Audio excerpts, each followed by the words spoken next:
New details about a deadly attack on a church just about an hour north of Detroit, Michigan. This is so sad. At least 4 people were killed, 8 others hurt. A man smashes his truck into the church on Sunday and then opens fire and then sets the building on fire. CBS's Lana Zach joins us live from Grand Blanc Township this morning. Lana, police arrived within 30 seconds, we're told, of this 911 call. How were the officers able to act so quickly? Good morning, Jacob and Alona.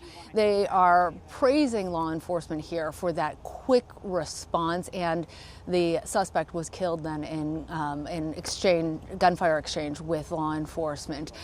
But what they're also saying here is that they have no understanding, or they're not revealing any understanding yet, of a motive, what would have led to this horrific attack on the church here, which is one of the largest Mormon churches in the area. As you mentioned, we're about 8 miles away from Flint, Michigan, and really the community here is trying to struggle with coming to terms with really how awful this was.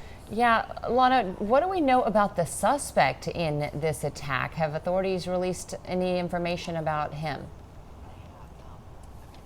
We have his name, Thomas Jacob Sanford. He's a 40-year-old Marine veteran who had previously been deployed to Iraq. We understand that when he drove his truck into the church, there were 2 American flags inside that truck.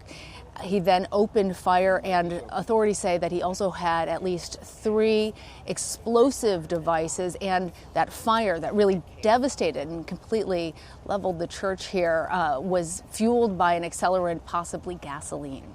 Oh, and Lana, how is the community responding here? This is so terrible, so sudden, so tragic, but how are they responding?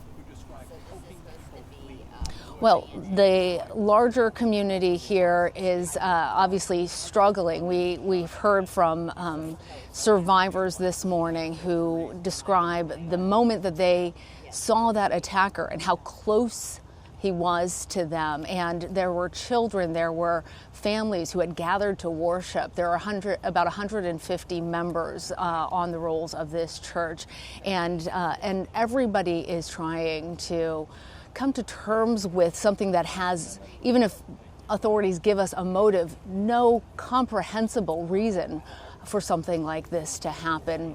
We also understand that the Church of Jesus Christ of Latter-day Saints in Salt Lake is going to be deploying grief counselors here, as law enforcement says that this was specifically a targeted attack.